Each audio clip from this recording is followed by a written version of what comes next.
Bom dia, Olá, bom dia, tudo bem, Carol? tudo bem e você, Jaque? Tudo bem. Você convive com algum idoso, vem com a gente, que hoje nós viemos tomar um café da manhã com vocês. Não será ao vivo, mais uma vez, será gravado, mas vamos permanecer aí com o nosso café. Esse é o JC Cuidar, um canal que foi feito com muito carinho e com muita dedicação, para ajudar especialmente as famílias a terem melhor qualidade de vida e menos sobrecarga possível ao cuidarem dos seus idosos em casa. Eu sou a Jaque.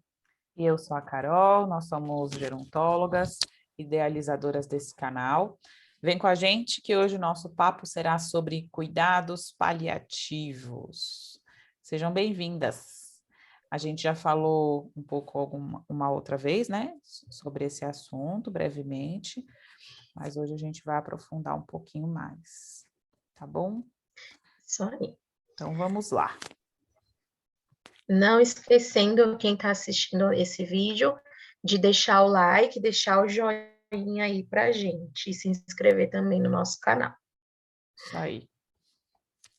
Pode deixar perguntas também, que a gente responde depois. Perguntas, sugestões, Verdade. comentários. Isso aí.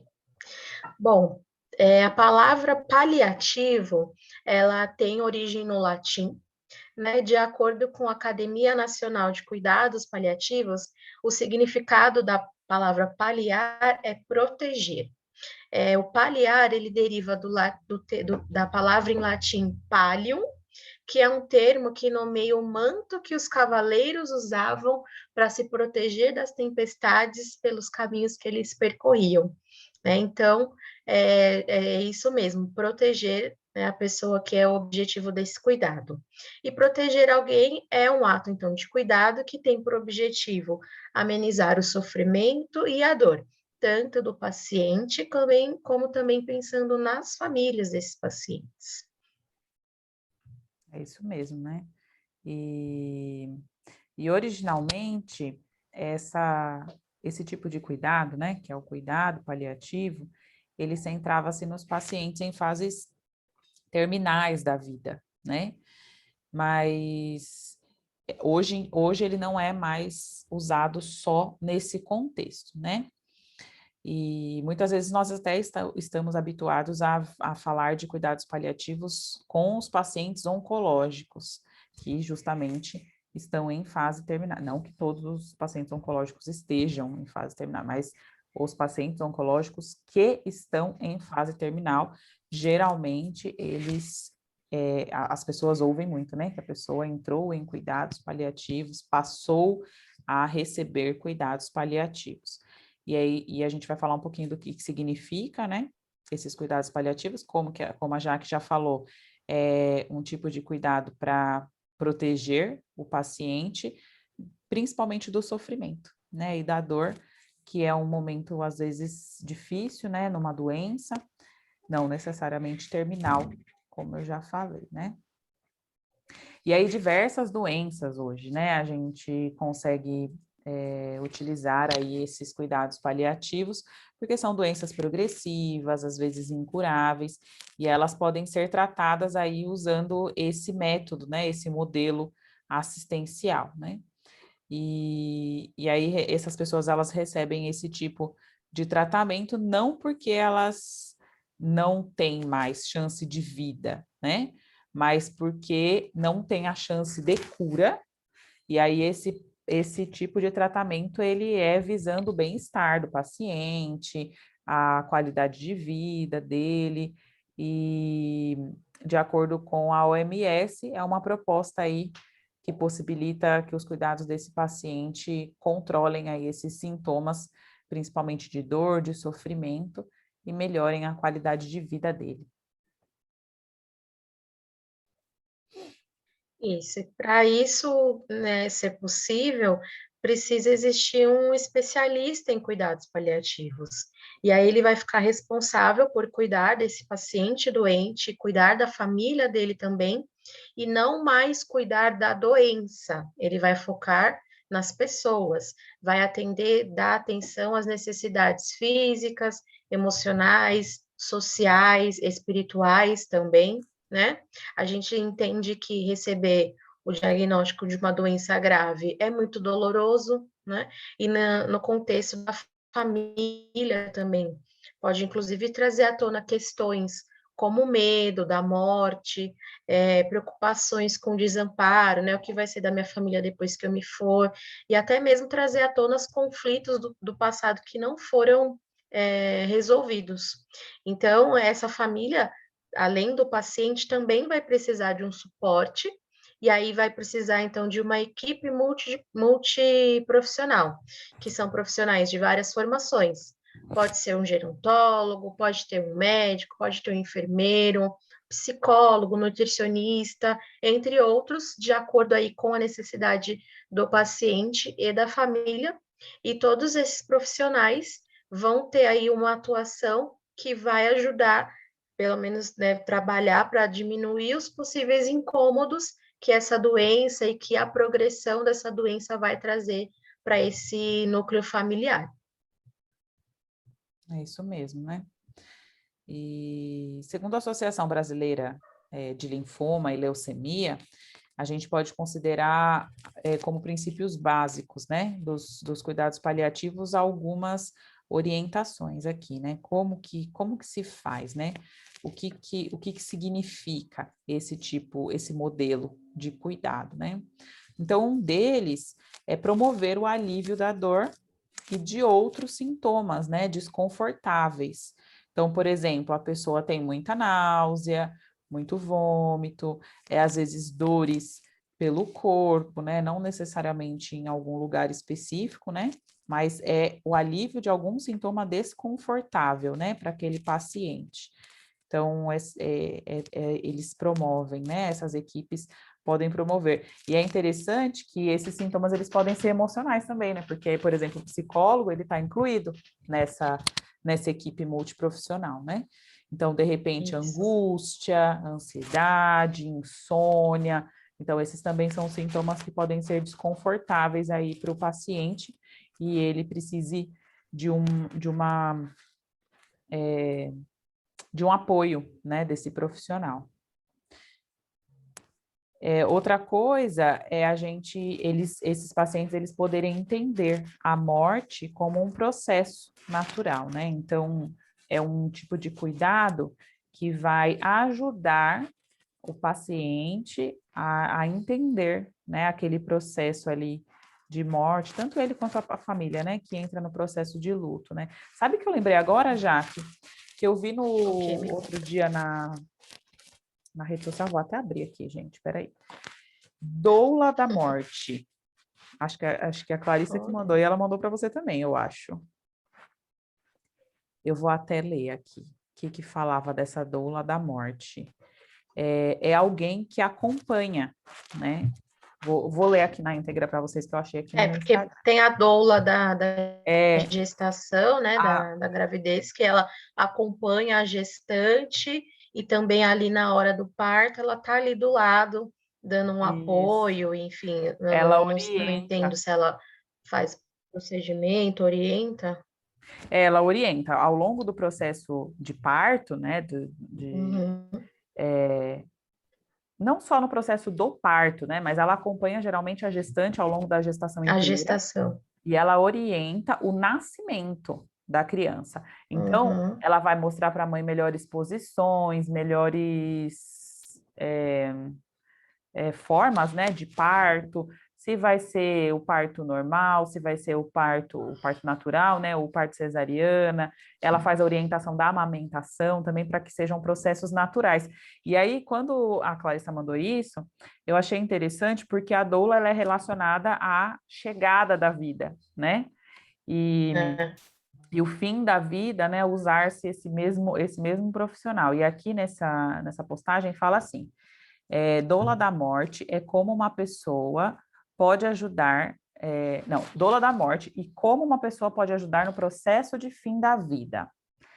Fala que a doula da morte é alguém que acompanha as pessoas que estão morrendo, sejam doentes, em estado terminal ou idosos. Uma doula da morte, ela pode fazer companhia à pessoa em momentos finais da vida, ajudando a realizar os seus últimos desejos e prestar apoio à família para lidar com a perda que virá. O objetivo é ajudar os familiares e pacientes a lidar com a complexidade de sentimentos e ocorrências que acontecem nesse processo. As doulas oferecem apoio emocional e espiritual e não substituem o trabalho da enfermagem ou da medicina, que no caso são as especialidades aí, e num contexto mais envolvidas, né, dentro do cuidados Uhum, paliativos. paliativistas, né, que a gente chama. Aliás, as doulas não precisam ser profissionais de saúde. Elas recebem a formação para conseguir lidar com a finitude de forma natural e ajudar as pessoas a terem o máximo de conforto e dignidade na sua morte. Aí ela fala, né, como trazer esse tipo de conforto aí que falou, né, agora, nesse segundo tópico que a gente comentou, né, Uhum, que é essa consideração do processo da morte como algo natural, né?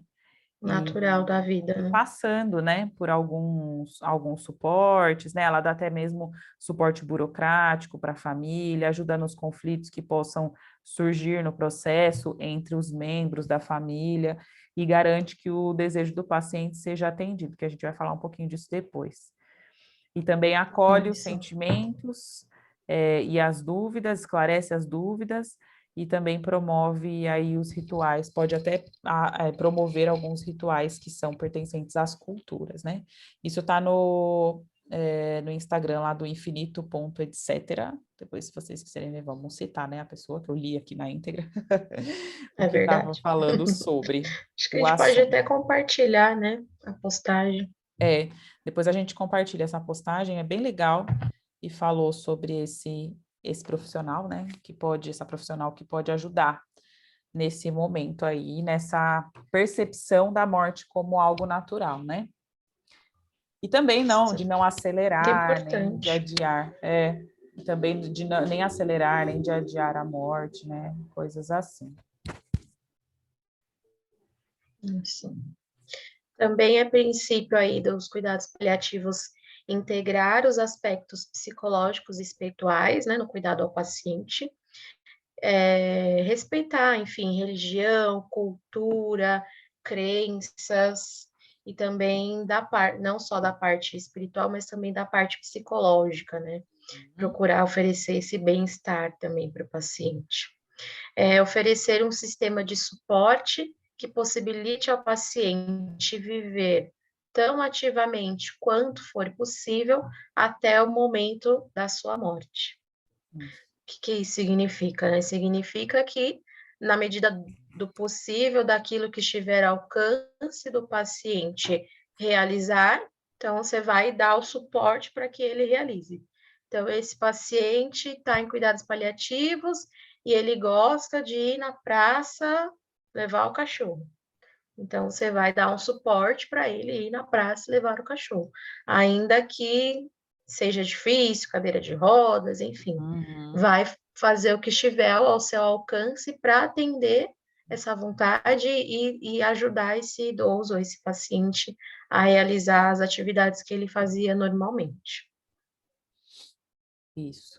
Também a equipe paliativista, ela pode oferecer aí um sistema de suporte, né, para auxiliar esses familiares durante a doença do paciente e também no processo de enfrentamento do luto, né? É interessante que eu lembro que quando a minha tia faleceu, antes dela falecer, né, ela teve ela entrou em cuidados paliativos, né? Ela teve um câncer e quando ela descobriu, já estava em processo bem avançado, mas é porque foi um câncer muito agressivo, né? Foi um câncer de estômago, e aí, quando se descobriu, ela não sentia nada, Na verdade, ela sentia algo corriqueiro, né? Que era dor de estômago, que ela sentiu a vida inteira, e dor de cabeça, que ela sentiu a vida inteira, enxaqueca. E aí ela descobriu aí um câncer de estômago já em processo bem avançado, e foi muito rápido. Entre o diagnóstico e a morte dela foram cerca de 2 meses, né? E quando eles colocaram, né, eles viram que, enfim, estava muito avançado, não tinha como operar, e a quimioterapia também não ia, só ia levar ela para um maior sofrimento. A família dela passou por consultas com os psicólogos, né, exatamente para esse enfrentamento de luto, né? E foi bem interessante, assim, porque a minha prima comentou, né, que a psicóloga falava que como, né, como ela enfrentava esse processo, como ela enfrentava essa possibilidade, né, da morte de um ente tão querido, né? Então é bem legal, assim, essa questão da equipe paliativista, porque eles dão um suporte familiar, né, também. É para o paciente e para a família, né? Eles oferecem esse suporte para que a família também possa enfrentar esse luto, né? E se preparar dentro do possível, assim, né? Exato. Acho que a gente nunca está preparado para esse momento, mas você já ter ali um acompanhamento, enfim, saber o que fazer, como que vai precisar, enfim, uma preparação mesmo, né? Isso. E até a gente já falou, né? Mas vamos reforçar: os cuidados paliativos não são somente para pacientes que estão já em processo terminal, mas isso também é válido para como essa pessoa vai enfrentar esse avanço, né? Essa progressão da doença, né? Tanto a pessoa quanto os seus familiares, né? Então, os cuidados paliativos servem para isso aí também, né? Esse apoio multiprofissional, né? Uhum. Dando um exemplo assim prático para um paciente, por exemplo, de Alzheimer, que a gente Uhum. sabe que não tem cura e é progressivo, né? O paciente ele não vai melhorar, a doença vai sempre progredindo. Então, de repente, acho que não se fala isso, né? Que o paciente de Alzheimer está em cuidados paliativos, mas na É. verdade ele poderia estar, né? E Essa às vezes ele família até já está, né? Mas poderia a ter. família não identifica isso, enfim, não Isso, a comenta. gente acho que não tem o hábito de usar esse termo para pacientes, né, de Alzheimer, por exemplo. Mas essa família poderia já estar com acompanhamento de uma equipe paliativista, por exemplo, Hum. né? Também eu acredito que sim também, porque Uhum, é uma doença. Até a professora Deusivane, ela fez uma live um tempo atrás, acho que foi ano passado, falando sobre isso com uma outra professora, que ela fala que o Alzheimer um luto em vida, porque você é, passa por todos os processos de luto, só que a pessoa viva, né? Sem a é, pessoa ter morrido. Por quê? Porque aquela pessoa que está com aquela doença progressiva, ela vai meio que desaparecendo, né, aos poucos. É estranho a gente falar isso. Inclusive, ela fala isso na uhum, live. É muito esquisito a gente falar dessa maneira, mas é para ficar mais visual, né? Então, a pessoa que você, por exemplo, familiar, foi convivendo a vida inteira, ela vai sumindo, né? Ela vai desaparecendo, ela vai deixando de ser, porque ela esquece a vida dela, ela esquece os familiares, ela esquece os amigos, ela esquece o ciclo social dela, ela esquece até mesmo os gostos que ela tem, então ela vai deixando de ser, né? E aí o familiar, ele vive esse processo de luto antecipatório, ela falou. Porque ele e passa por isso antecipa, duas vezes, né? exato, porque ele antecipa o processo de luto, que é algo que acontece somente depois da perda, mas é uma perda em vida, né? A pessoa está viva e Uhum, você está perdendo ela do mesmo jeito, né? uhum. Aquela essência, na verdade, né? Porque a pessoa ainda está ali, mas você vai perdendo aquela essência da pessoa. E E poderia eu acho sim, que o né, estar. impacto desse luto antecipado, né, que você falou, Isso. imagina o impacto disso, né, nessa família. É. porque está acontecendo, mas a pessoa ainda está ali. E Uhum. aí, daqui a um tempo, você sabe que a pessoa vai, de fato, falecer, e aí você vai vivenciar tudo aquilo Tudo de novo. novamente. É isso mesmo. É intenso. E é por isso que precisa, né, ter também da própria equipe, da equipe paliativista, uma abordagem multiprofissional, né, focando nas necessidades tanto dos pacientes quanto dos familiares, incluindo esse acompanhamento no luto, né, porque senão as Uhum. pessoas podem realmente ficar perdidas aí com relação a isso, né? Muitas vezes acontece de repente, né? Mas às vezes não acontece de repente, né? Às vezes demora esse processo e esse processo fica ali ruminando, né? É.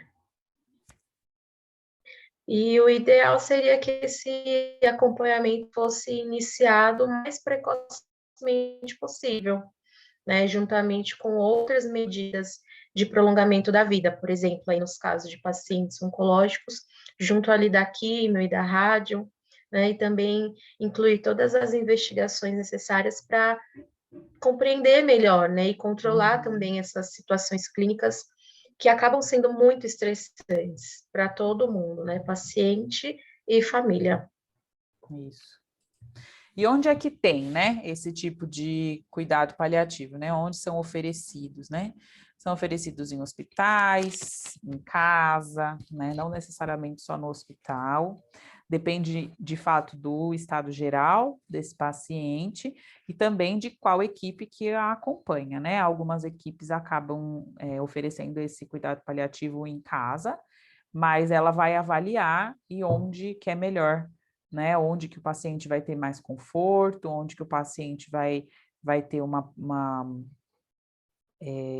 sofrimento menor, né? Porque é esse, Menor. na verdade, o objetivo dessa equipe, né?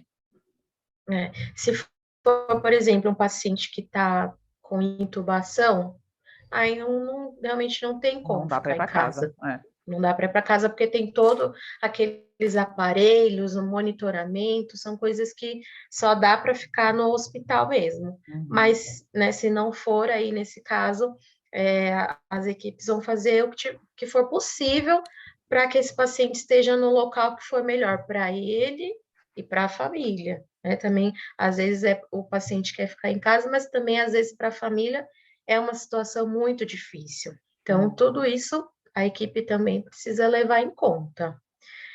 Mas é que também, de uma maneira geral, a nossa cultura, a gente entende que em casa é onde o paciente vai ficar mais confortável, mais protegido, que ele vai ter ali aquela oportunidade de passar seus últimos momentos com a sua família, com seus amigos, né? Então, por isso que, se for possível, a equipe vai fazer o possível para que esse paciente possa mesmo ficar em casa.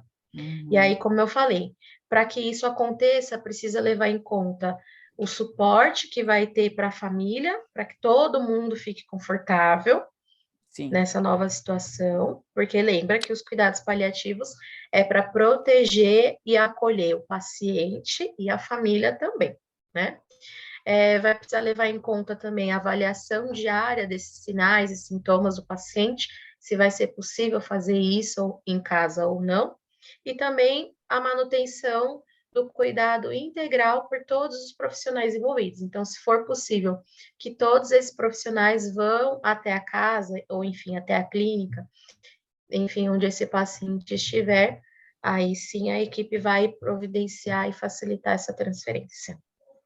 Isso. Não é somente uma equipe paga, tá, gente? É importante a gente falar isso. No sistema público de Verdade. saúde também tem os cuidados paliativos. Inclusive, a minha tia, que eu mencionei, ela estava em internação, em acompanhamento em internação, né? Na rede pública de saúde, e ela recebeu esse tipo de avaliação, né? E apoio, auxílio da equipe paliativista dentro da rede pública de saúde. Então, não é restrito aos pagantes, nem em convênios, enfim. É algo geral, né? É da saúde do Brasil, pública. Uhum. E, mais uma vez, lembrando, né? os paliativistas, a equipe paliativista, ela precisa ajudar aí o paciente a lidar com as questões físicas, o paciente e a sua família, as questões físicas, psicológicas, sociais, espirituais e de ordem prática, né? Então, vai ajudar aí eles a lidarem com muitas coisas, né? Espirituais no sentido de reforçar as suas crenças, tá? Ninguém vai lá ensinar eles de que tipo de crença que eles têm que ter, tá? É de reforço das suas próprias crenças. Então, vai ajudar lá no momento, enfim, se a pessoa quiser fazer uma oração, se ela precisar que chame alguém da sua religião. Então, é esse tipo de reforço, tá? Não é nada eles vão fazer da crença deles, não. É da crença do paciente. E é importante porque isso prepara, né, para esse manejo do final da morte, né? Como a gente já falou. Final da vida. Final da vida. Eu ia falar só da morte, aí falei final da morte. E aí também a pessoa também vai poder enfrentar melhor as adversidades, né? Porque podem ter aí picos, né? Então, agora tá melhor, agora tá pior, agora tá melhor. Que nem a questão do Alzheimer, que a Jaque falou, né, Jaque? Então, uma hora tá melhor, outra hora tá pior, de manhã tá melhor, de noite tá pior. Parecia que tava melhorando, de repente tá piorando. Aí, de repente, parece que não tem nada. Então, o familiar acaba ficando confuso, né? E até o próprio paciente, né, acaba ficando confuso com esse tipo de oscilação, né, da doença. E aí a pessoa pode, esses profissionais também podem ajudar essas famílias a lidarem melhor, né, com tudo isso. Isso aí.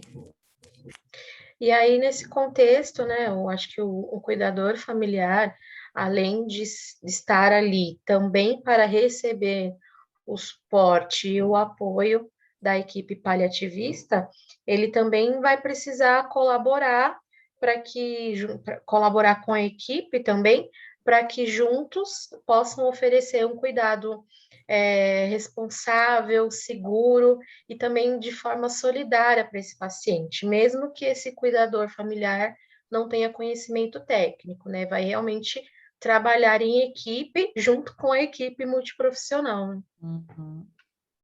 É isso mesmo.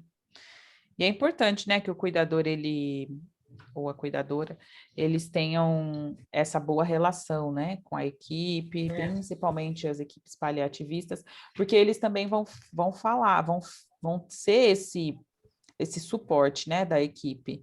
Funciona, não funciona, isso dá certo, isso não dá, né?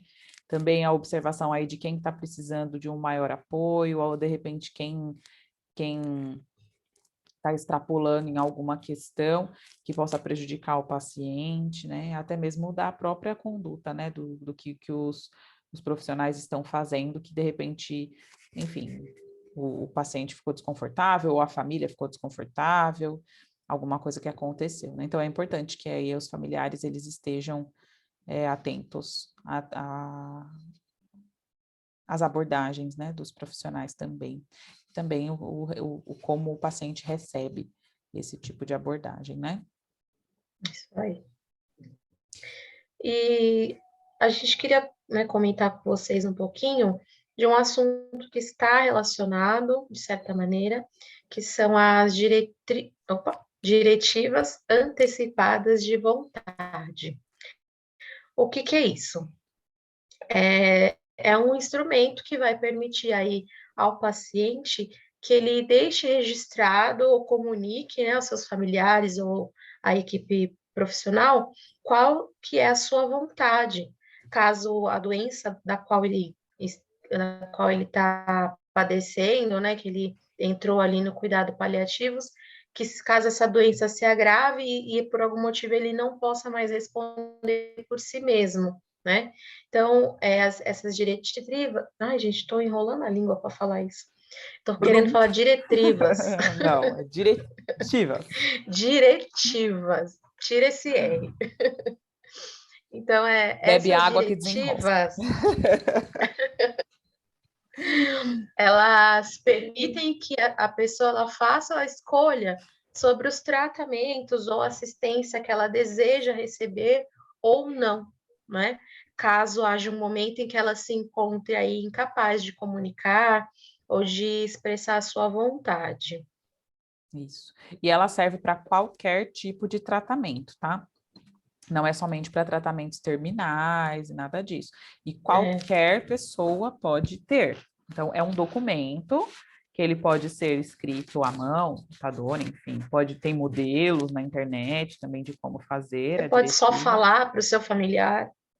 Mas você precisa registrar, né? Então, precisa estar registrada, tipo, documentado, né?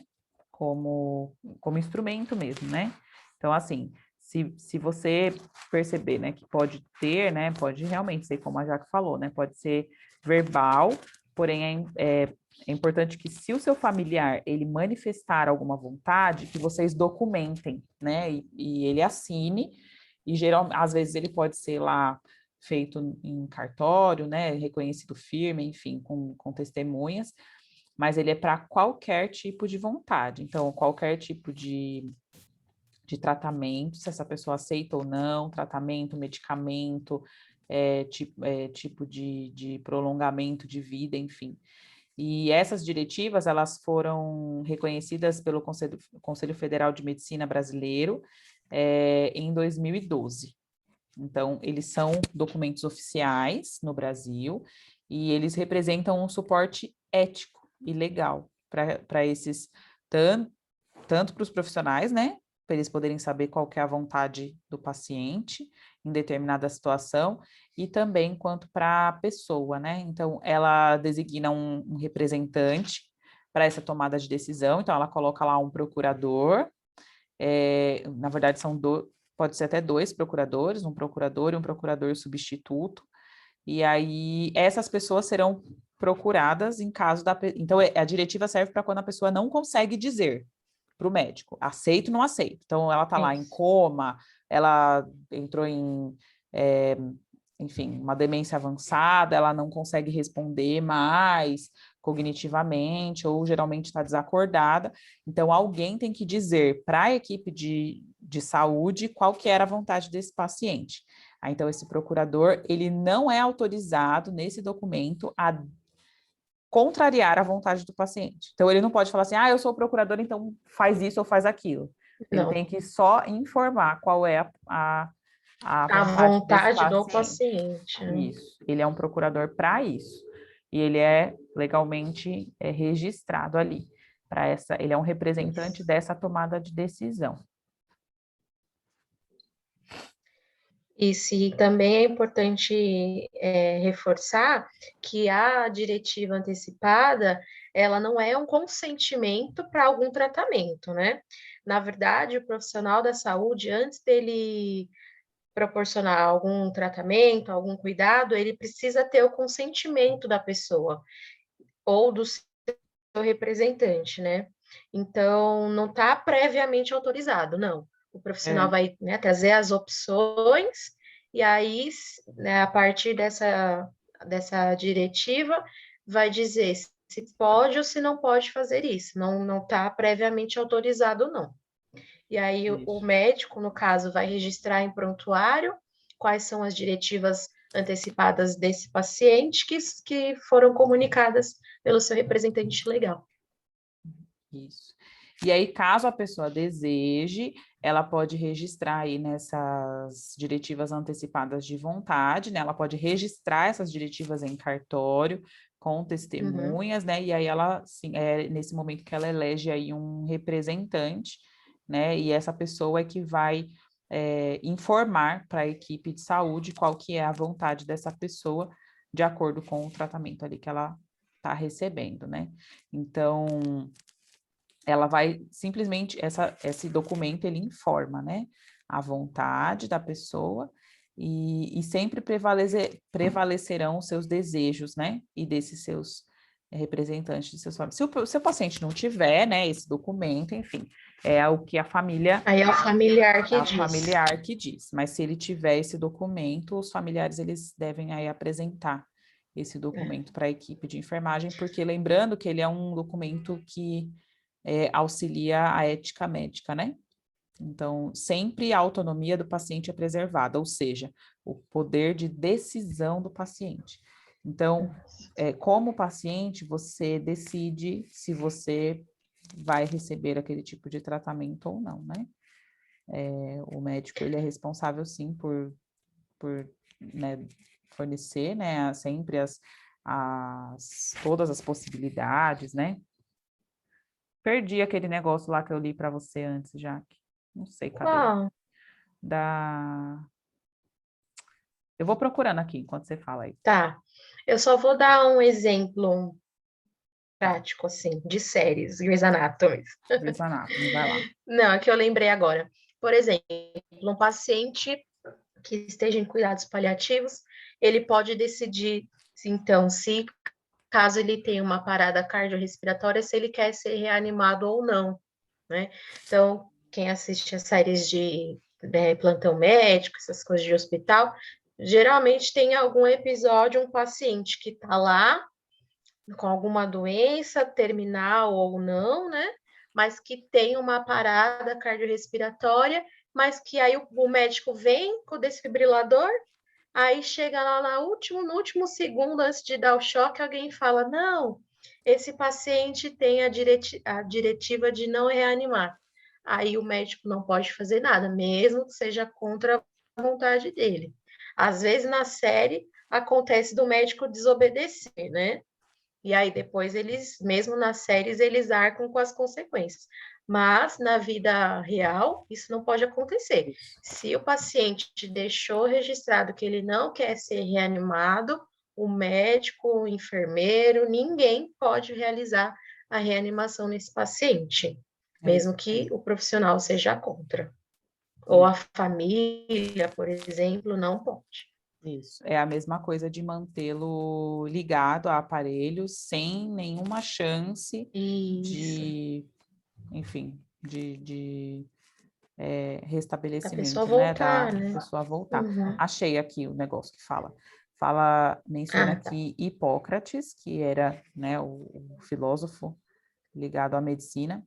Ele falava que, ele pregava que o médico deve curar quando possível, aliviar quando necessário e consolar sempre, em outras palavras, quando não há mais nada a fazer sobre o aspecto médico. Então, se eles não podem fazer mais nada para curar, né? Então, ele cura quando é possível e alivia quando é necessário e consola sempre. Uhum. Isso que é importante, né? Na questão tanto do paliativismo quanto das diretivas, né? Porque Isso. eles vão isso anda junto, né? Então, o médico, ele é responsável por isso aí, por não deixar o paciente sofrer. Isso mesmo. Peraí, Ser Jaque, que tá travando. redigidas. Opa, tá. Tá travando. Melhorou? Aí, melhorou. Tá. Às vezes, sei lá que Então, eu internet só que ia é falar essa. que as diretivas, elas podem ser redigidas, né, como nós falamos, por pessoas que estejam em perfeito gozo da sua saúde, lúcidas e que tenham idade maior ou igual a 18 anos, ou se não, que sejam emancipadas legalmente, né? E a qualquer momento elas podem ser modificadas, revogadas, através de uma comunicação ao médico, obviamente por parte do próprio paciente, caso ele tenha condição, ou Uhum. alteração do documento que foi registrado em cartório, se for o caso. Isso. É muito importante a gente lembrar aqui que as diretivas antecipadas de vontade, elas não antecipam a morte do paciente, tá? Então, não é uma autorização de eutanásia, como a Jaque falou, então não é uma autorização de nenhum tipo de procedimento, né? Inclusive, em alguns países, a eutanásia, ela é proibida, né? Que Proibida. é o desligamento, né, de aparelhos com alguma perspectiva de vida. E ela apenas garante, né, que a morte ocorra de maneira natural. Então, se a pessoa, como a Jaque mencionou, se a pessoa morreu, parou, ela não autoriza ela ser reanimada, né? Então, isso é a pessoa A morte prefere, natural. né, que a morte aconteça de maneira natural, né? Enfim, não ser reanimada, não ser mantida em aparelhos, né? Caso ela tenha alguma parada aí cardíaca, respiratória, enfim, alguma possibilidade de morrer naturalmente, né? Então, ela permite que a pessoa morra de maneira natural, né? E sem retardar, né? Isso. E é somente quando é à vontade do paciente, não prolongamento, né? Da vida de forma desnecessária. E ela deve ser escrita, né, de maneira pública, né, e, como a Jaque falou, registrada em cartório, né. E muitas vezes isso até tranquiliza, né, voltando agora, por que isso está ligado, né, aos cuidados paliativos? Porque esse tipo, às vezes, de antecipação da vontade, ela alivia, né, o sofrimento do paciente. Porque aí o paciente, ele entende, né? Olha, a minha vontade vai ser respeitada, eu não vou ficar lá vegetando numa cama eternamente. Ou o contrário, né? Ai, ninguém vai desligar meu aparelho se eu ainda tiver possibilidade de continuar vivo, né? E consciente. Então, é algo que a pessoa pode, sim, colocar lá numa diretiva. E vale para os dois lados. Olha, não quero ser reanimado, quero ser reanimado, tá? Vale para os dois lados. E também com a questão de qualquer outro tratamento, como, por exemplo, a administração de sangue também pode ser colocada nessas diretivas, né? Também Se a entra. pessoa não quer a administração de sangue, ela quer outro tratamento alternativo, ela pode colocar também, né, nas diretivas antecipadas de vontade. Que a sua Eu vontade, ela deve lembrei de ser um caso respeitada. agora. Isso. Eu lembrei de um caso agora também, que a pessoa colocou assim, se eu entrar em coma, por exemplo, eu quero que vocês me mantenham ligados ao aparelho por 30 dias. Se passar de 30 dias e realmente não tiver possibilidade, daí eu autorizo a desligar, enfim, uma Ela coisa acha que assim. ela Então, só vai acordar se for em 30 dias. é. Mais de 30 dias, Então, assim, depois de 30 dias não tem eu chance mesma já mais, né? perdi a esperança. Cada Em um. mim mesma. Não tenho a esperança em mim mesma. Enfim, É uma é manifestação possível. da vontade da pessoa. Ela tem o direito de manifestar isso. Exatamente. Se isso Exatamente. é viável enfim, em questões médicas, a Já gente não sei não dizer. sabe, mas se a pessoa tem o É, direito de manifestar a vontade dela. ela tem. E é isso Muito aí, bem. pessoal. Isso aí. Esse foi Não mais se um. esqueçam de seguir as nossas páginas, Facebook e YouTube JC Cuidar, e no Instagram, @JC Cuidar.